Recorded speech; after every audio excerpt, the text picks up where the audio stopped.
Exam oriented target facts की series में आपका स्वागत है।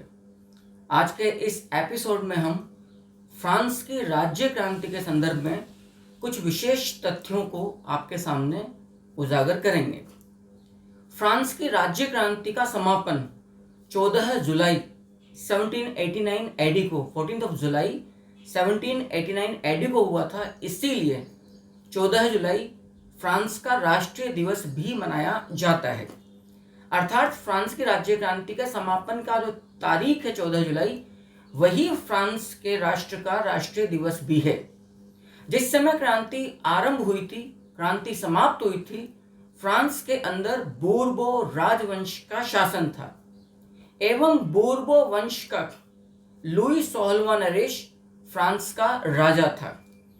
बूर्बो वंश का शाही महल वर्साय महल कहलाता था, जो पेरिस के अंदर स्थित था। और इस वर्साय महल को एक तरह से राष्ट्रीय अपव्यय का प्रतीक भी मान लिया गया था, जो कि क्रांति के कारणों में से एक था, जो स्वेच्छाचारी अपव्यय वाला शासन था।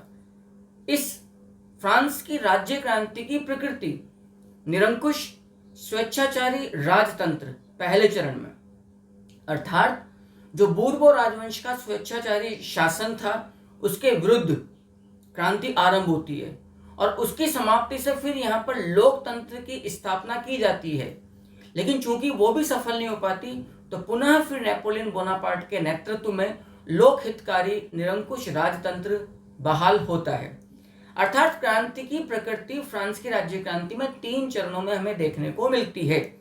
पहले चरण में निरंकुश स्वेच्छाचारी राजतंत्र, दूसरे चरण के अंदर लोकतंत्र और तीसरे चरण के अंदर हमें लोकहितकारी निरंकुश राजतंत्र नजर आता है। फ्रांस की राज्य क्रांति की विशेषता क्या थी? फ्रांसीसी क्रांति एक ऐसी जन क्रांति थी जिसका प्रारंभ तो कुलीन वर्ग के द्वारा किया गया था, लेकिन इस क्रांति का अंत एक सैनिक तानाशाह अर्थात नेपोलियन बोनापार्ट के द्वारा किया गया था। इस क्रांति का स्वरूप कैसा था? यह क्रांति स्वतः स्फूर्त जन क्रांति थी। क्रांति का चर्चित नारा क्या था? यदि मैं फ्रेंच लैंग्वेज में कहूं, लिबर्टे, एग्लिटे, फ्रेटरनाइट, अर्थात क्रांति के दौरान जो विद्रोहियों के द्वारा, जनता के द्वारा जो नारा दिया गया, लिबर्टी अर्थात स्वतंत्रता, इक्वलिटी अर्थात समानता एवं फ्रेटर्निटी अर्थात बंधुत्व, फ्रेटर्निटी अर्थात बंधुत्व।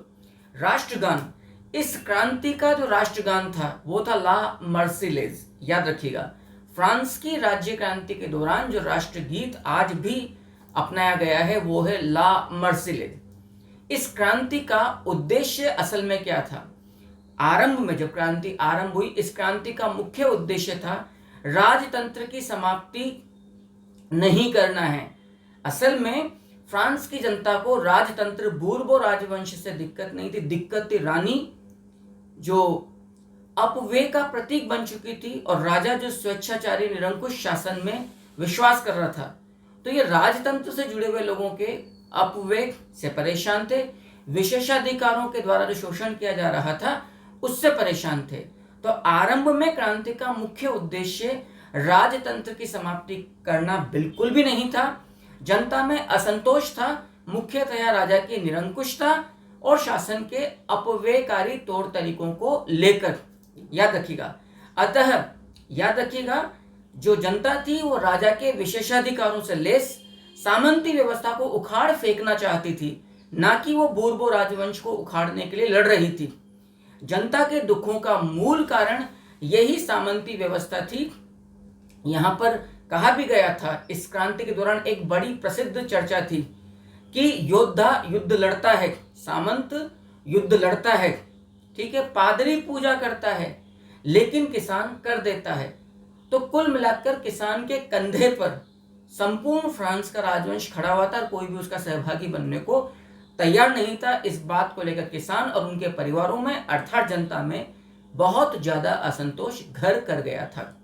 इस क्रांति को किस चर्चित नाम से जाना गया है?